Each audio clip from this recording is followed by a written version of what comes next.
Frank McGee, NBC News in Washington. This is the second in a series of programs unmatched in history. Never have so many people seen the major candidates for President of the United States at the same time. And never, until this series, have Americans seen the candidates in face-to-face exchange. Tonight, the candidates have agreed to devote the full hour to answering questions on any issue of the campaign.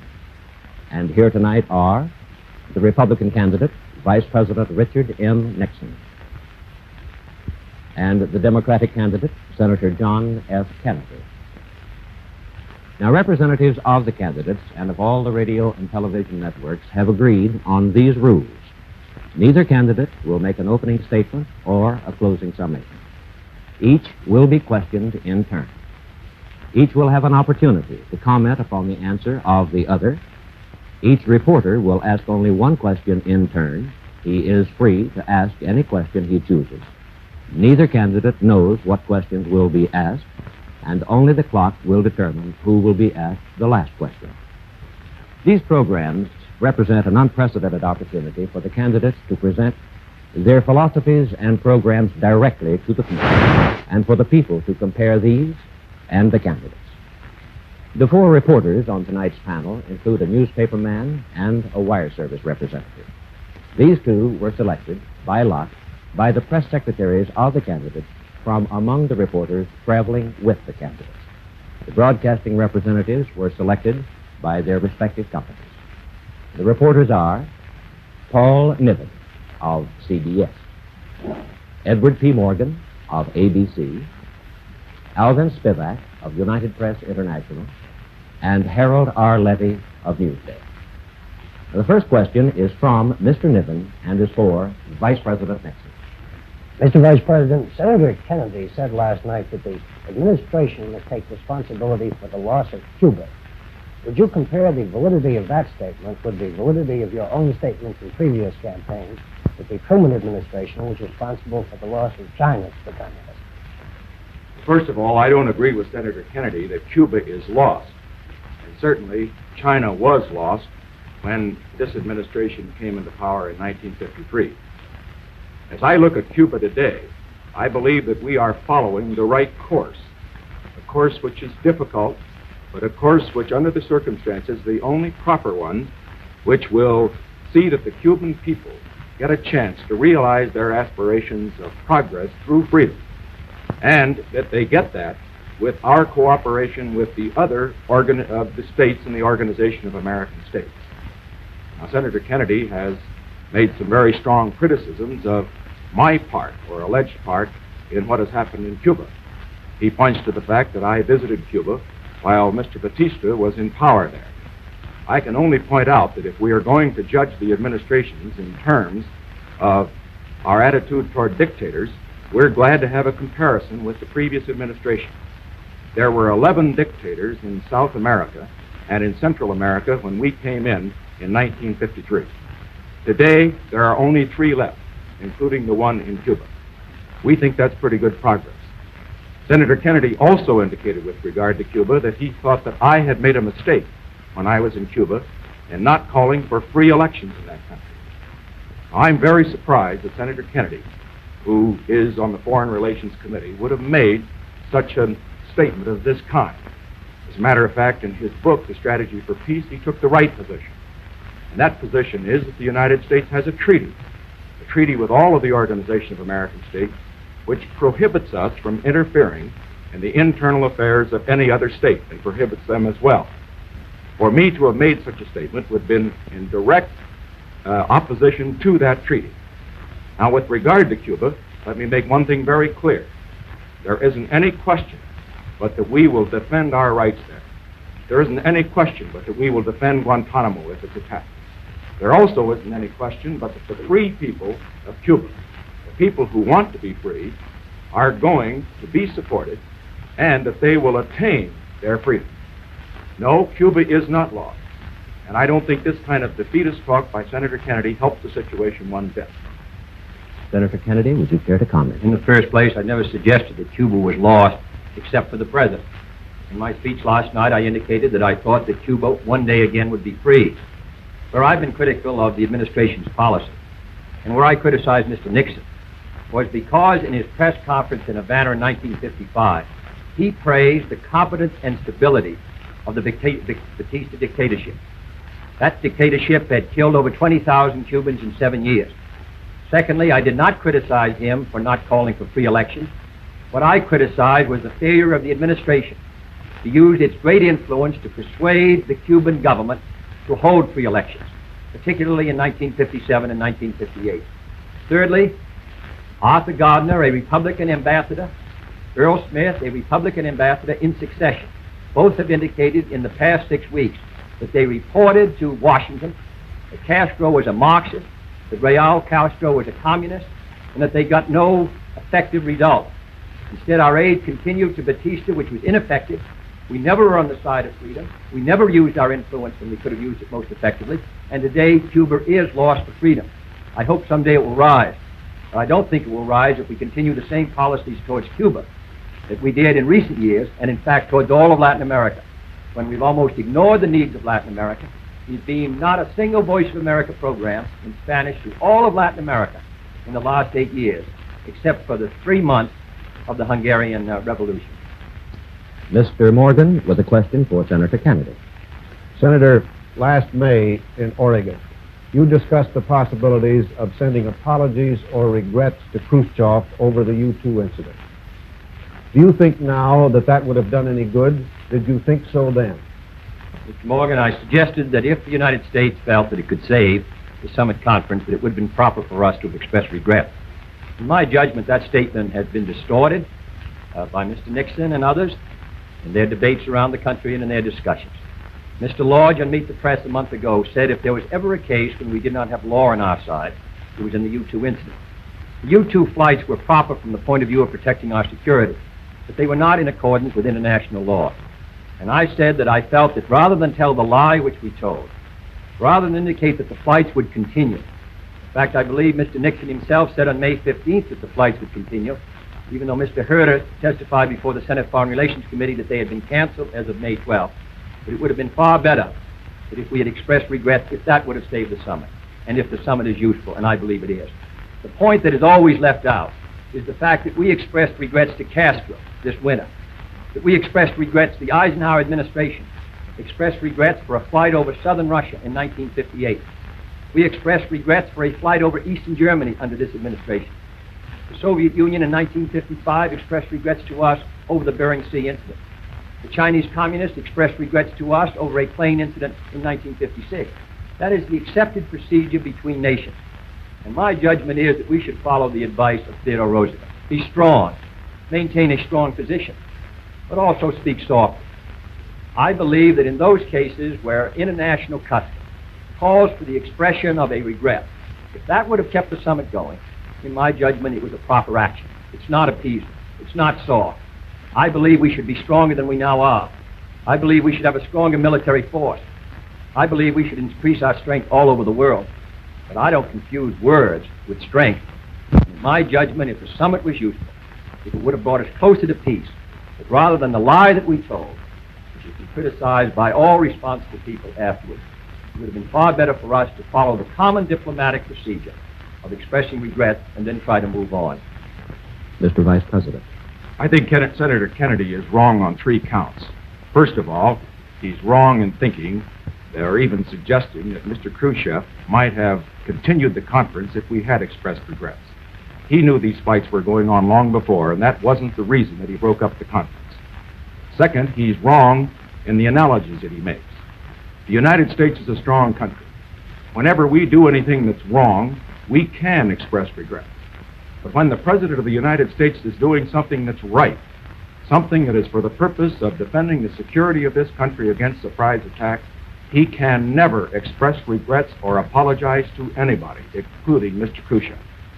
Now, in that connection, Senator Kennedy has criticized the President on the ground not only of not expressing regrets, but because he allowed this flight to take place while the summit conference, or immediately before the summit conference occurred. This seems to me is criticism that again is wrong on his part. We all remember Pearl Harbor. We lost 3,000 American lives. We cannot afford an intelligence gap. And I just want to make my position absolutely clear with regard to getting intelligence information. I don't intend to see to it that the United States is ever in a position where, while we're negotiating with the Soviet Union, that we discontinue our intelligence efforts. And I don't intend ever to express regrets to Mr. Khrushchev or anybody else if I am doing something that has the support of the Congress and that is right for the purpose of protecting the security of the United States. Mr. Spivak with a question for Vice President Nixon. Mr. Vice President, you have accused Senator Kennedy of avoiding the civil rights issue when he has been in the South, and he has accused you of the same thing. With both North and South listening and watching, would you sum up your own intentions in the field of civil rights if you become president? My intentions in the field of civil rights have been spelled out in the Republican platform. I think we have to make progress first in the field of employment, and there we would give statutory authority to the Committee on Government Contracts, which is an effective way of getting real progress made in this area, since about 1 out of every 4 jobs is held by and is allotted by people who have government contracts. Certainly, I think all of us agree that when anybody has a government contract, certainly the money that is spent under that contract ought to be dispersed equally without regard to the race or creed or color of the individual who is to be employed. Second, in the field of schools, we believe that there should be provisions whereby the federal government would give assistance to those districts who do want to integrate their schools. That, of course, was rejected, as was the government contracts provision, by the special session of the Congress, in which Mr. Kennedy was quite active. And then, as far as other areas are concerned, I think that we have to look to presidential leadership. Now, when I speak of presidential leadership, I refer, for example, in our attitude on the sit-in strikes. Here, we have a situation which causes all of us concern. It causes us concern because of the denial of the rights of people to the equality which we think belongs to everybody.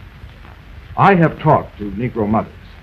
I've heard them try to explain how they tell their children how they can go into a store and buy a loaf of bread, but then can't go into that store and sit at the counter and get a Coca-Cola.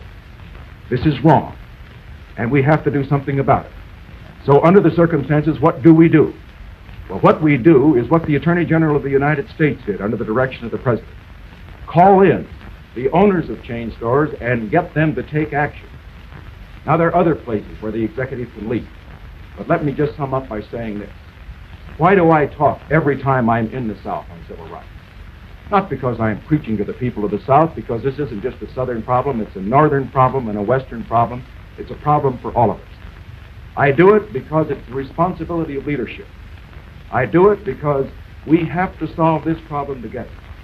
I do it right at this time particularly because when we have Khrushchev in this country, a man who has enslaved millions, a man who has slaughtered thousands, we cannot continue to have a situation where he can point the finger at the United States of America and say that we are denying rights to our citizens.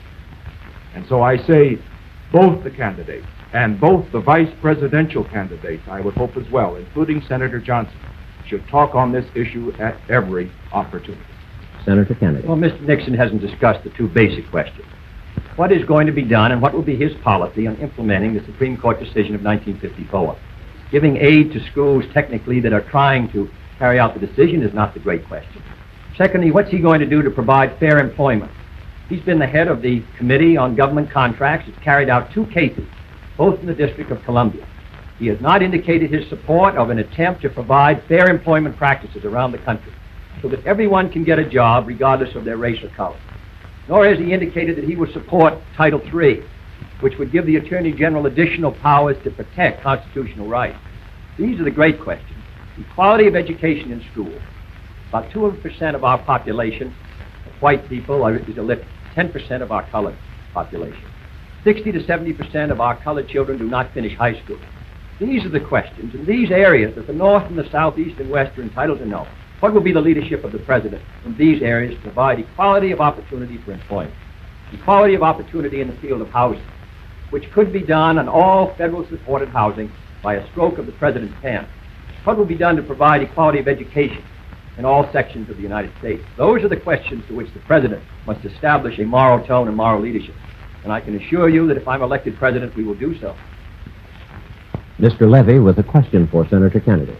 Senator, on the same subject, In the past, you have emphasized the president's responsibility as a moral leader as well as an executive on civil rights questions. What specifically might the next president do in the event of an occurrence such as Little Rock or the lunch counter sit-ins? Well, let me say that I think the president operates in a number of different areas. First is a legislative leader. And as I just said, I believe that the passage of the so-called Title III, which gives the Attorney General the power to protect constitutional rights in those cases where it's not possible for the person involved to bring the suit. Secondly, as an executive leader. There have been only 6 cases brought by this Attorney General under the voting bill passed in 1957 and the voting bill passed in 1960. The right to vote is basic. I do not believe that this administration has implemented those bills which represent the will of the majority of the Congress on 2 occasions with vigor. Thirdly, I don't believe that the Government Contracts Division has operated with vigor. Everyone who does business with the government should have the opportunity to make sure that they do not practice discrimination in their hiring, and that's in all sections of the United States.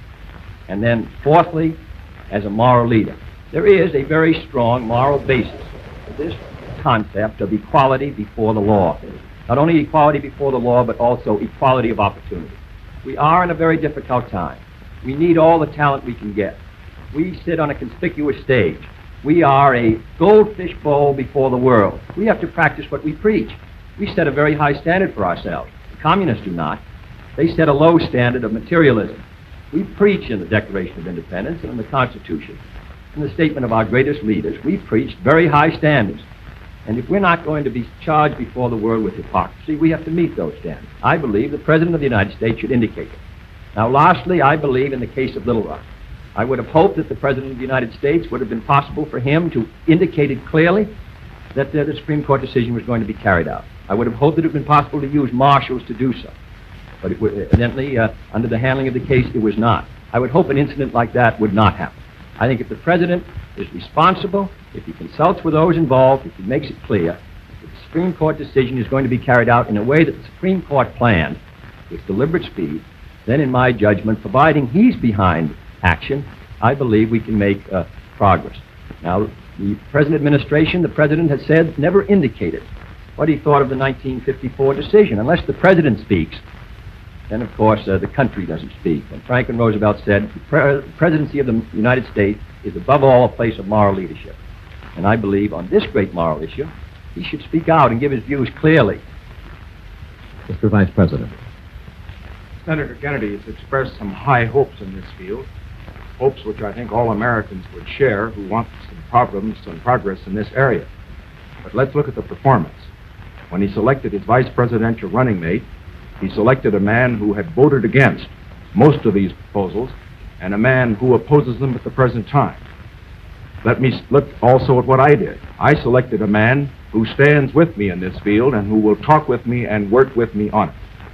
Now, the senator referred to the Committee on Government Contracts, and yet that very committee of which I am chairman has been handicapped by the fact that we have not had adequate funds, we have not had adequate powers, we haven't had an adequate staff. Now, in the special session of Congress, and also in the session that preceded it, the Democratic Congress, in which there's a 2-to-1 Democratic majority, was asked by the President to give us the funds and give us the power to do a job. And they did nothing at all. And in the special session in which Senator Kennedy was calling the signals, along with Senator Johnson, they turned it down and he himself voted against giving us the power, despite the fact that the bill had already been considered before, that it already had hearings on, and the Congress already knew what it had before it. All that I can say is this: what we need here are not just high hopes. What we need is action. And in the field of executive leadership, I can say that I believe it's essential that the President of the United States not only set the tone, but he also must lead. He must act as he talks. Mr. Morgan with a question for Vice President Nixon. Mr. Vice President, in your speeches, you emphasize that the United States is doing basically well in the Cold War. Can you square that statement with a considerable mass of bipartisan reports and studies, including one prominently participated in by Governor Rockefeller, which almost unanimously conclude that we are not doing nearly so well as we should?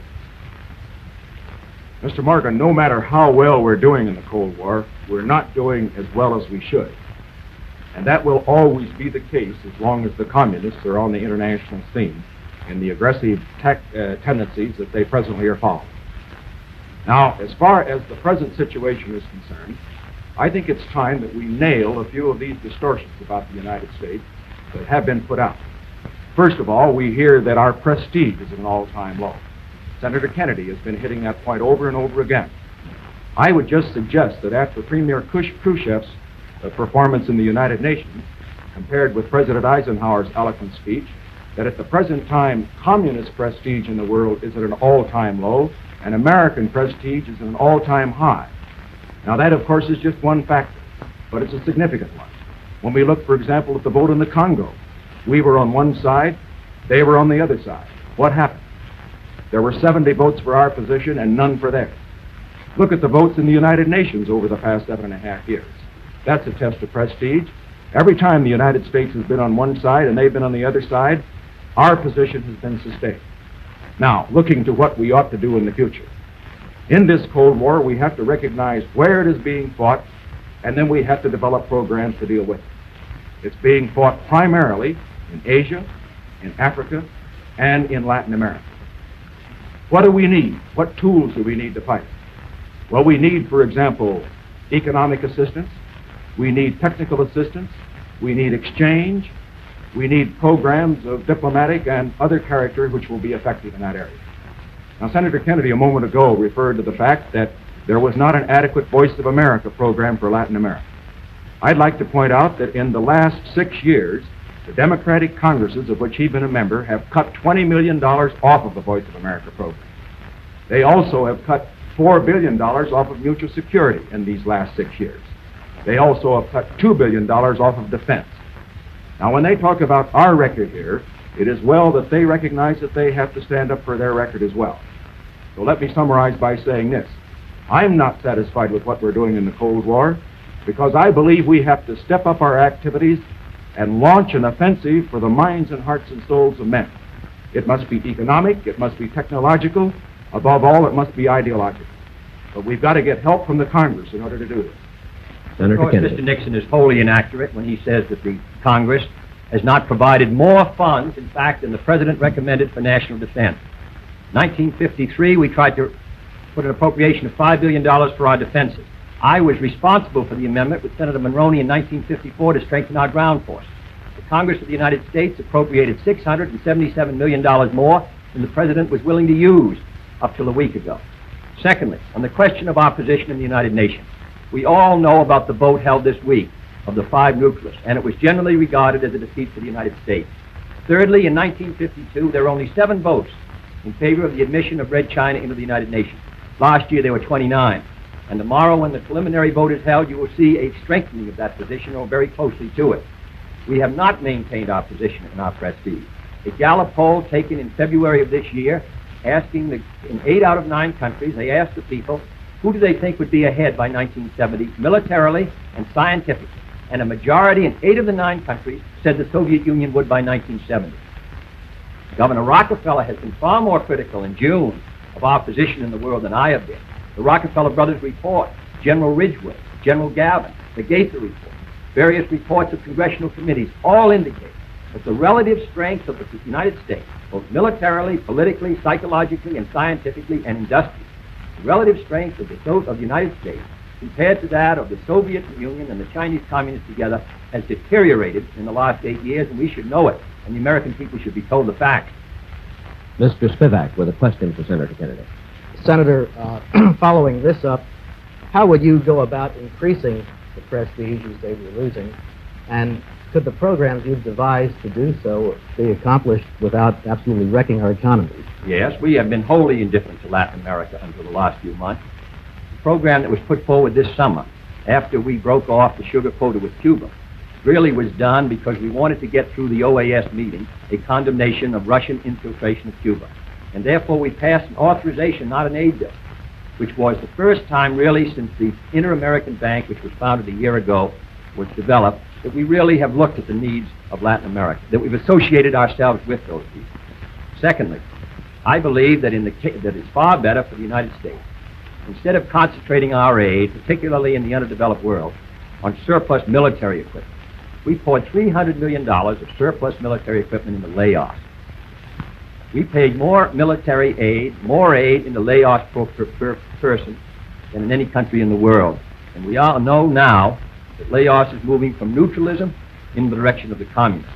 I believe instead of doing that, we should concentrate our aid in long-term loans, which these people can pay back, either in hard money or in local currency. This permits them to maintain their self-respect. It permits us to make sure that the projects which are invested in are going to produce greater wealth. And I believe that in cases of India and Africa and Latin America, this is where our emphasis should be. I would strengthen the Development Loan Fund. Senator Fulbright, Senator Humphrey, and I tried to do that. We tried to provide an appropriation of $1.5 billion for 5 years on a long-term loan basis, which this administration opposed. And unless we're ready to carry out programs like that in the 60s, this battle for economic survival, which these people are waging, are going to be lost. And if India should lose her battle, with 35% of the people of the underdeveloped world within her borders, then I believe that the balance of power could move against us. I think the United States can afford to do these things. I think that we could not afford not to do these things. This goes to our survival.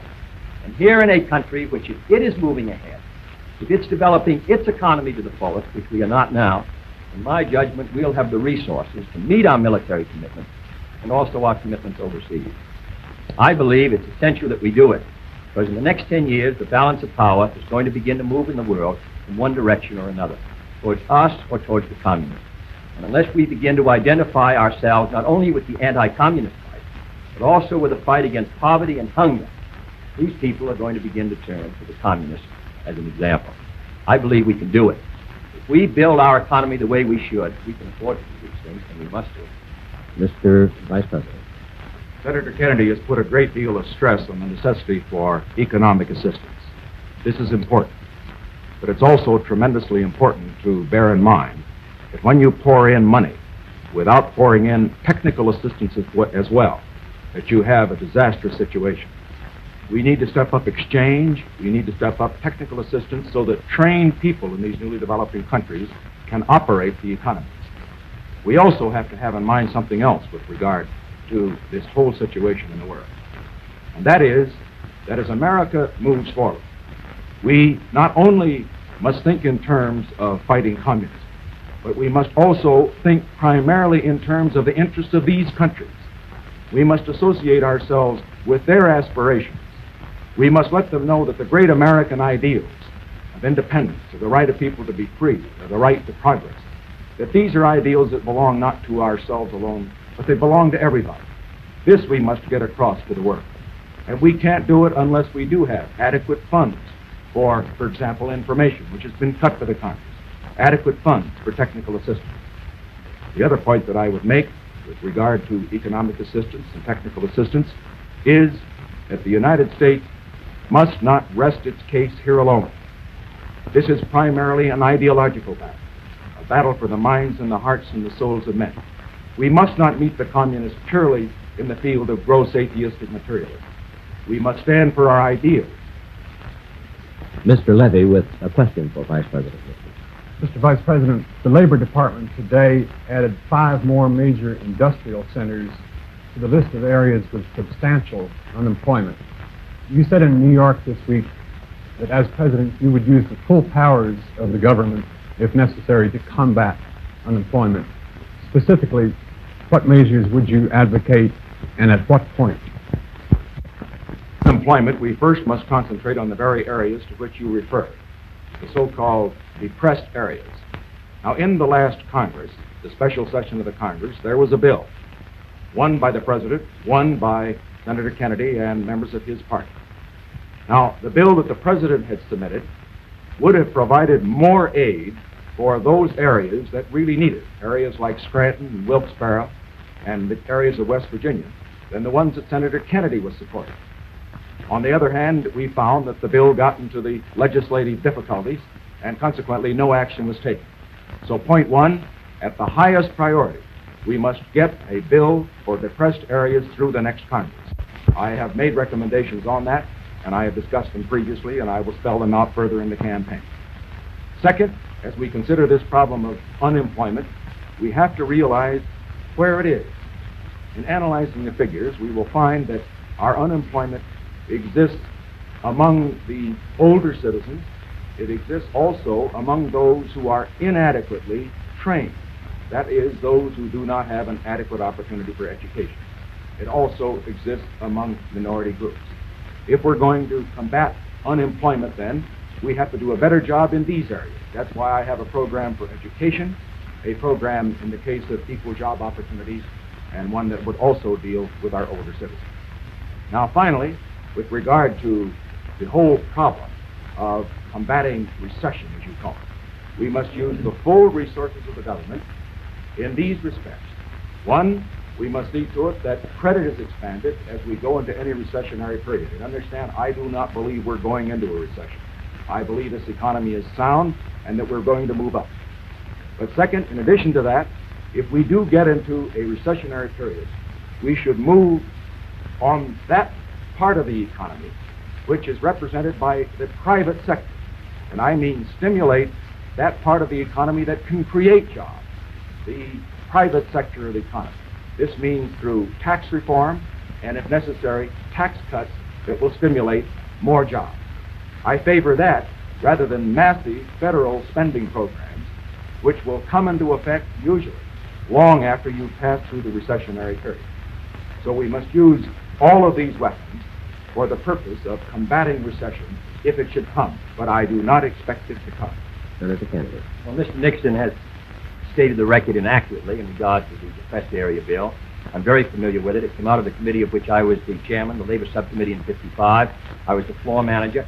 We passed an area redevelopment bill far more effective than the bill the administration suggested on 2 occasions, and the president vetoed it both times. We passed the bill again this year in the Senate, and it died in the Rules Committee of the House of Representatives. Let me make it very clear that the bill that Mr. Nixon talked about did not mention Wilkesboro or Scranton. It did not mention West Virginia. Our bill was far more effective. The bill introduced and sponsored by Senator Douglas was far more effective in trying to stimulate the economy of those areas. Second, he has mentioned the problem of our older citizens. I cannot still understand why this administration and Mr. Nixon opposed putting medical care for the aged under Social Security to give them some security. Third, I believe we should step up the use of our surplus foods in these areas until we're able to get the people back at work. 5 cents a day is what the food package averages per person. Fourthly, I believe we should stimulate the economy. I believe we should not carry out a hard money, high interest rate policy which helped intensify certainly the recession of 1958 and I think helped bring the slowdown of 1960. If we move into a recession in 61, then I would agree that we have to put more money into the economy. And it can be done by either one of the 2 methods discussed. One is by programs such as aid to education. The other would be to make a judgment on what's the most effective tax program to stimulate our economy. Mr. Niven with a question for Senator Kennedy. Senator, while the main theme of your campaign has been this decline of American power and prestige in the last 8 years, you've hardly criticized President Eisenhower at all. In a speech last weekend, you said you had no quarrel with the president. Now, isn't Mr. Eisenhower and not Mr. Nixon responsible for any such decline? Well, I understood that this was the Eisenhower-Nixon administration, according to all the Republican propaganda that I've read. The question is what we're going to do in the future. I've been critical of this administration, and I've been critical of the president. In fact, Mr. Nixon discussed that a week ago in his speech. I believe that our power and prestige in the last 8 years has declined. Now, what is the issue is what we're going to do in the future. Now, that's an issue between Mr. Nixon and myself. He feels that we're moving ahead we're not going into a recession in this country economically. He feels that our power and prestige is stronger than it ever was relative to that of the communists, that we're moving ahead. I disagree. I believe the American people have to make the choice on November 8th between the view of whether we have to move ahead fast, whether what we're doing now is not satisfying, whether we have to build greater strength at home and abroad, and Mr. Nixon's view. That's the great issue. President Eisenhower moves from the scene on January 20th, and the next 4 years are the critical years. That's the debate. That's the argument between Mr. Nixon and myself. And on that issue, the American people have to make their judgment. And I think it's an important judgment. I think in many ways this election is more important than any since 1932, or certainly almost any in this century, because we disagree very fundamentally on the position of the United States. And if his view prevails, then I think that's going to bring an important result to this country in the 60s. If our view prevails that we have to do more that we have to make a greater national and international effort, that we have lost prestige in Latin America. The president of Brazil, the new incumbent, running for office, called on Castro during his campaign because he thought it was important to get the votes of those who were supporting Castro in Latin America. In Africa, the United States has ignored Latin Africa. We gave more scholarships to the Congo this summer we offered them than we've given to all of Africa the year before. Less than 200 for all the countries of Africa, and they need trained leadership more than anything. We've been having a very clear decision in the last 8 years. Mr. Nixon has been part of that administration. He's had experience in it. And I believe this administration has not met its responsibilities in the last 8 years. That our power relative to that of the communists is declining, that we're facing a very hazardous time in the 60s. And unless the United States begin to move here, unless we start to go ahead, I don't believe that we're going to meet our responsibility to our own people or to the cause of freedom. I think the choice is clear, and it involves the people. Mr. Vice President. First of all, I think Senator Kennedy should make up his mind with regard to my responsibility. In our first debate, he indicated that I had not had experience, or at least had not participated significantly in the making of the decision. I'm glad to hear tonight that he does suggest that I have had some experience. Let me make my position clear. I have participated in the discussions leading to decisions in this administration. I'm proud of the record of this administration. I don't stand on it because it isn't something to stand on, but something to build on. Now, looking at Senator Kennedy's credentials, he is suggesting that he will move America faster and further than I will. But what does he offer? He offers retreads of programs that failed. I submit to you that as you look at his program, for example, with regard to the Federal Reserve and free money or loose money, low interest rates, his program in the economic field generally, are the programs that were adopted and tried during the Truman administration. And when we compare the economic progress of this country in the Truman administration with that of the Eisenhower administration, we find that in every index there has been a great deal more performance and more progress in this administration than in that. I say the programs and the leadership that failed then is not the program and the leadership that America needs now.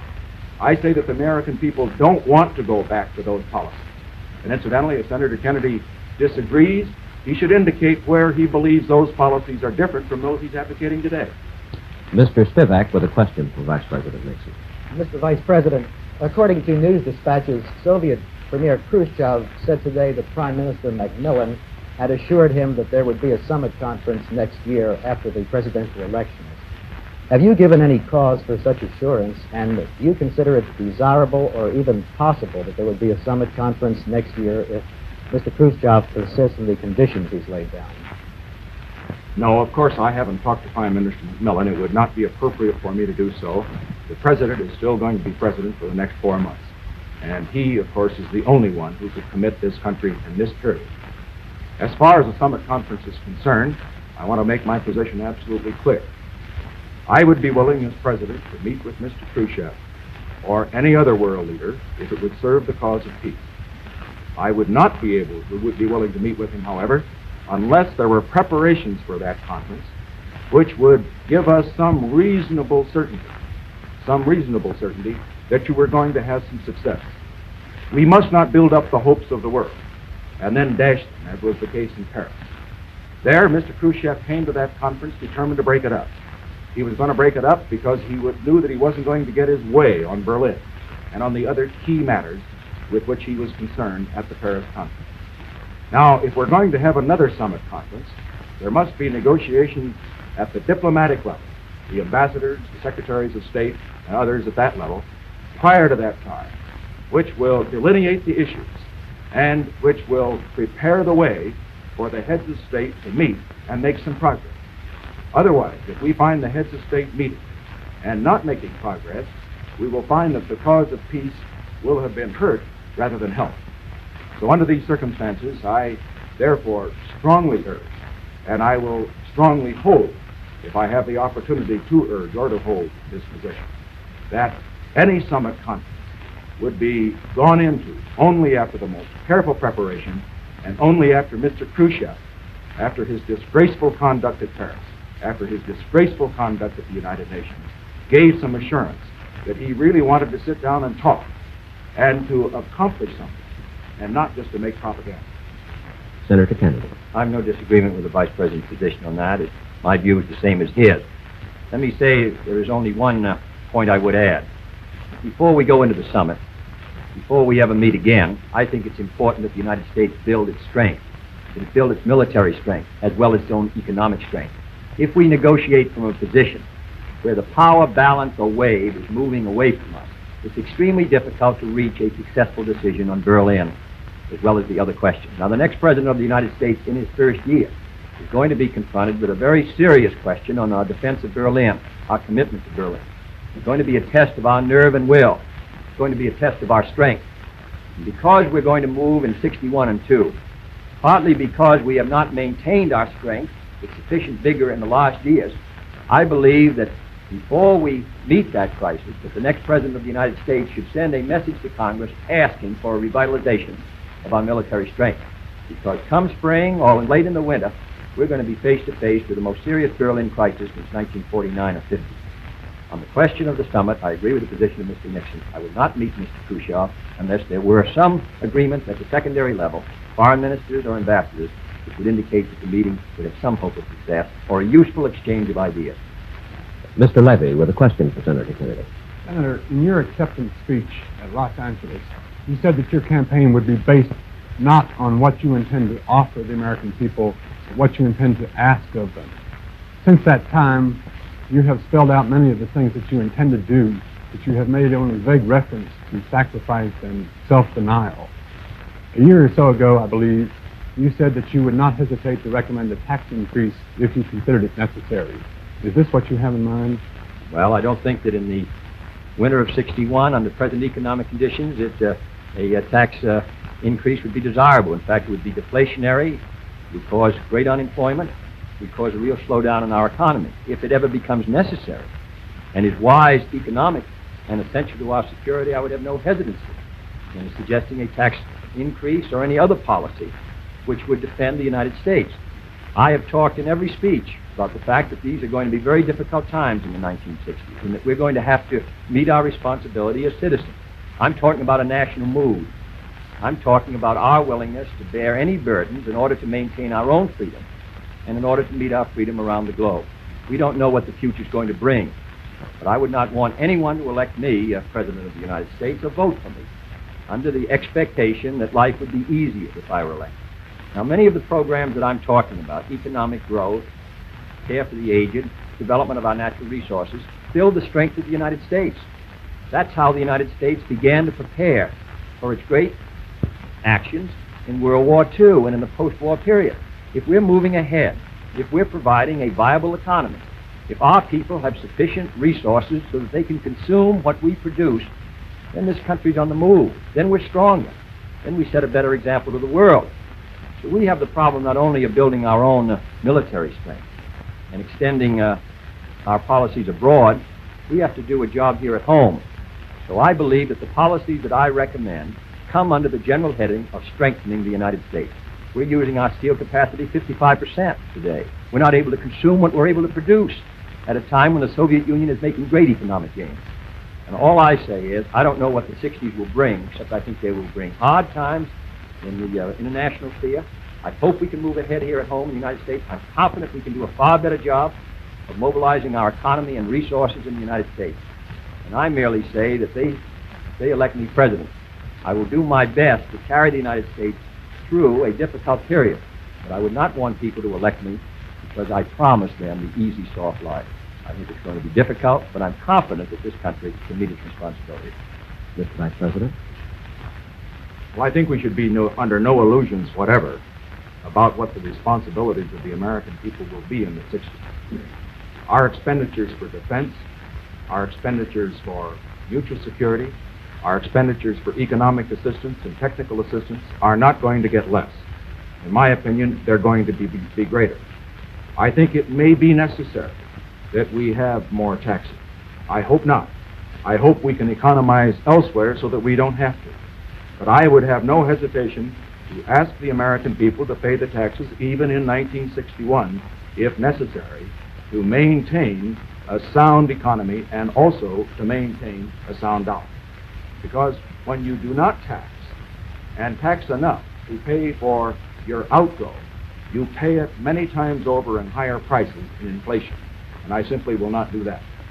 I think I should also add that as far as Senator Kennedy's proposals are concerned, if he intends to carry out his platform, the one adopted in Los Angeles, it is just impossible for him to make good on those promises without raising taxes or without having a rise in prices or both. The platform suggests that it can be done through economic growth, that it can be done in effect with mirrors, but it isn't going to be working that way. You can't add billions of dollars to our expenditures and not pay for it. After all, it isn't paid for by my money, it isn't paid for by his, but by the people's money. Mr. Niven with a question for Vice President Nixon. Mr. Vice President, you said that while Mr. Khrushchev is here, Senator Kennedy should talk about what's right with this country as well as what's wrong with the country. In the 1952 campaign, when you were a Republican candidate for Vice President, and we were at war with the communists, did you feel a similar responsibility to talk about what was right with the country? I did, and as I pointed out in 1952, I made it very clear that as far as the Korean War was concerned, that I felt that the decision to go into the war in Korea was right and necessary. What I criticized were the policies that made it necessary to go to Korea. Now, incidentally, I should point out here that Senator Kennedy has attacked our foreign policy. He said that it's been a policy that has led to defeat and retreat. And I'd like to know, where have we been defeated and where have we retreated? In the Truman administration, 600 million people went behind the Iron Curtain, including the satellite countries of Eastern Europe and Communist China. In this administration, we've stopped them. At Chimoy and Matsu, we've stopped them in Indochina, we've stopped them in Lebanon, we've stopped them in other parts of the world. I would also like to point out that as far as Senator Kennedy's comments are concerned, I think he has a perfect right and a responsibility to criticize this administration whenever he thinks we're wrong. But he has a responsibility to be accurate and not to misstate the case. I don't think he should say that our prestige is an all-time low. I think this is very harmful at a time Mr. Khrushchev is here, harmful because it's wrong. I don't think it was helpful when he suggested, and I'm glad he's corrected this to an extent, that 17 million people go to bed hungry every night in the United States. Now, this just wasn't true. Now, there are people who go to bed hungry in the United States. Far less, incidentally, than used to go to bed hungry when we came into power at the end of the Truman administration. But the thing that is right about the United States that should be emphasized is that less people go to bed hungry in the United States than in any major country in the world. We're the best fed, we're the best clothed, with a better distribution of this world's goods to all of our people than any people in history. Now, in pointing out the things that are wrong, I think we ought to emphasize American strength. It isn't necessary to run America down in order to build her up. Now, just so we get it absolutely clear, Senator Kennedy must, as a candidate, as I as a candidate at 52, criticize us when we're wrong. And he's doing a very effective job of that in his way. But on the other hand, he has a responsibility to be accurate. And I have a responsibility to correct him every time he misstates the case. And I intend to continue to do so. Senator Kennedy. Well, Mr. Nixon, I'll just give you the testimony of Mr. George Aiken, Senator George Aiken, the ranking minority member, Republican member, and former chairman of the Senate Agricultural Committee, testifying in 1959, said there were 26 million Americans who did not have the income to afford a decent diet. Mr. Benson, testifying on the food stamp plan in 1957, said there were 25 million Americans who could not afford a elementary low-cost diet. And he defined that as someone who uses beans in place of meat. Now, I've seen a good many hundreds of thousands of people who are not adequately fed. You can't tell me that a surplus food distribution of 5 cents per person, and there are nearly 6 million Americans receiving that, is adequate. You can't tell me anyone who uses beans instead of meat in the United States, and there are 25 million of them, according to Mr. Benson, is well fed or adequately fed. I believe that we should not compare what our figures may be to India or some other country that has serious problems, but to remember that we are the most prosperous country in the world and that these people are not getting adequate food. And they're not getting, in many cases, adequate shelter. And we ought to try to meet the problem. Secondly, Mr. Nixon has continued to state, and he stated it last week, the fantastic figures of what the Democratic budget platform would cost. They're wholly inaccurate. I said last week I believed in a balanced budget. unless there was a severe recession, and after all, the worst unbalanced budget in history was in 1958, $12 billion, larger than in any administration in the history of the United States. So that I believe that on this subject, we can balance the budget unless we have a national emergency or unless we have a severe recession. Mr. Morgan with a question for Senator Kennedy. Senator, Saturday on television, you said that you had always thought that Quemoy and Matsu were unwise places to draw our defense line in the Far East. Would you comment further on that and also address to this question, couldn't a pullback from those islands be interpreted as appeasement? Well, the United States has on occasion attempted, mostly in the middle 50s, to persuade Chiang Kai-shek to pull his troops back to Formosa. I believe strongly in the defense of Formosa. These islands are a few miles, 5 or 6 miles off the coast of Red China within a general harbor area and more than 100 miles from Formosa. We have never said flatly that we will defend Quemoy and Matsu if it's attacked. We say we will defend it if it's part of a general attack on Formosa. But it's extremely difficult to make that judgment. Now, Mr. Herder, in 1958, when he was Under Secretary of State, said they were strategically undefensible. Admiral Struance and Collins in 1955 said that we should not attempt to defend these islands in their conference in the Far East. General Ridgway has said the same thing. I believe that when you get into a war, if you're going to get into a war for the defense of Formosa, it ought to be on a clearly defined line. One of the problems, I think, at the time of South Korea was the question of whether the United States would defend it if it were attacked. I believe that we should defend Formosa. We should come to its defense. Leave this rather in the air, that we will defend it under some conditions but not under other, I think is a mistake. Secondly, I would not suggest a withdrawal at the point of the communist gun. It is a decision finally that the nationalists should make.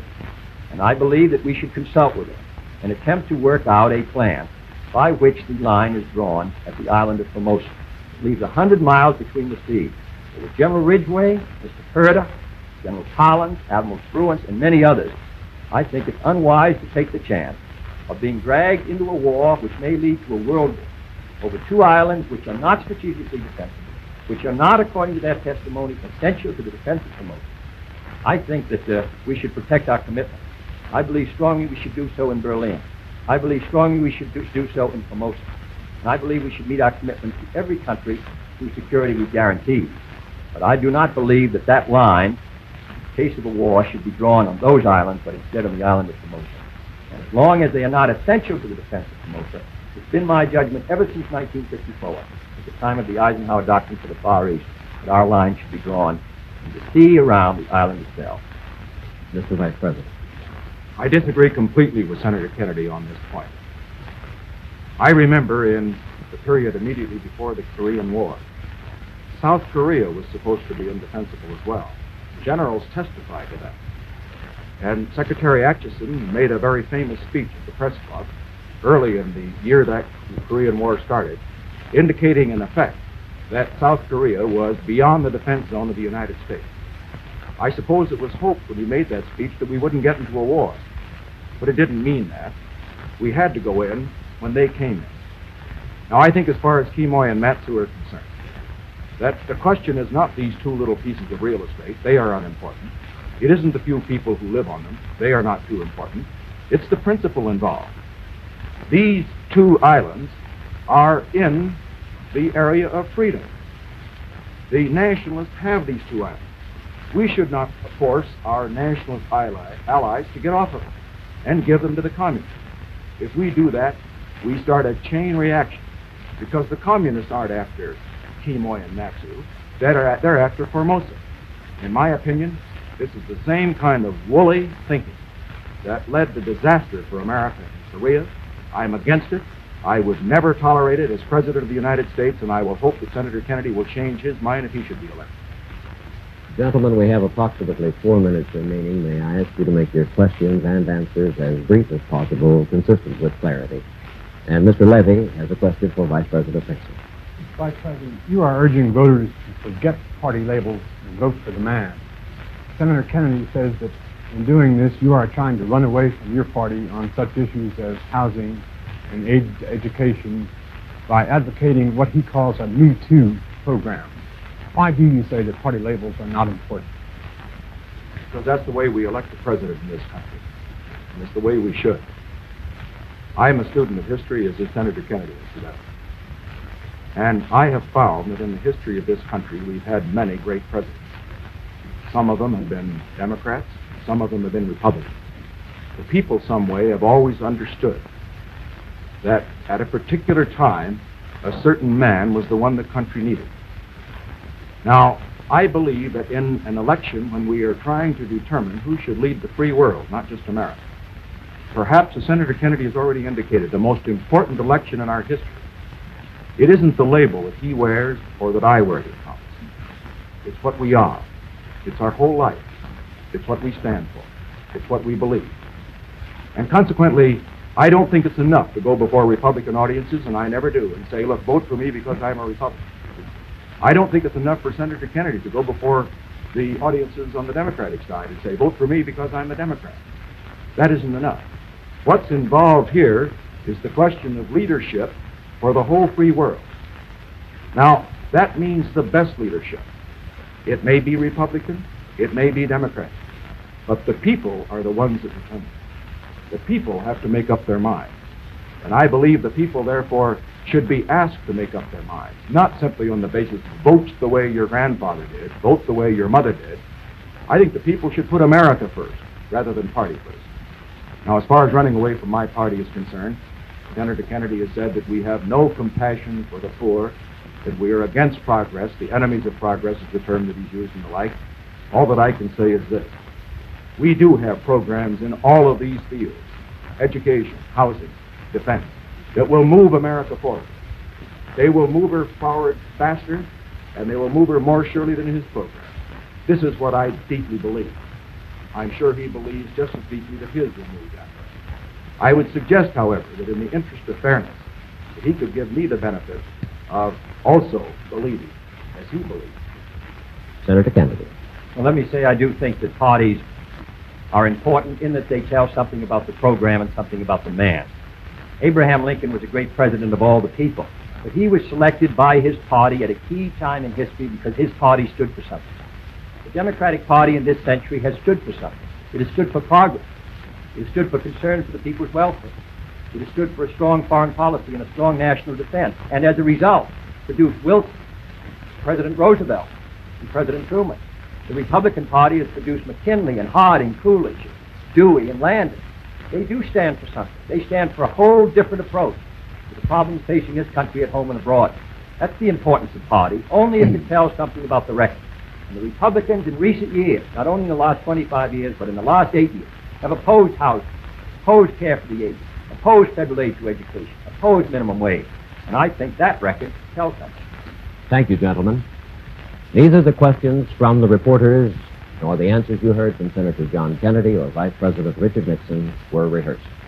By agreement, neither candidate made an opening statement or a closing summation. They further agreed that the clock alone would decide who would speak last, and each has asked me to express his thanks to the networks and their affiliated stations. Another program similar to this one will be presented Thursday, October 13th, and the final program will be presented Friday, October 21st. We hope this series of radio and television programs will help you toward a fuller understanding of the issues facing our country today, and that on Election Day, November 8th, you will vote for the candidate of your choice. This is Frank McGee. Good night from Washington.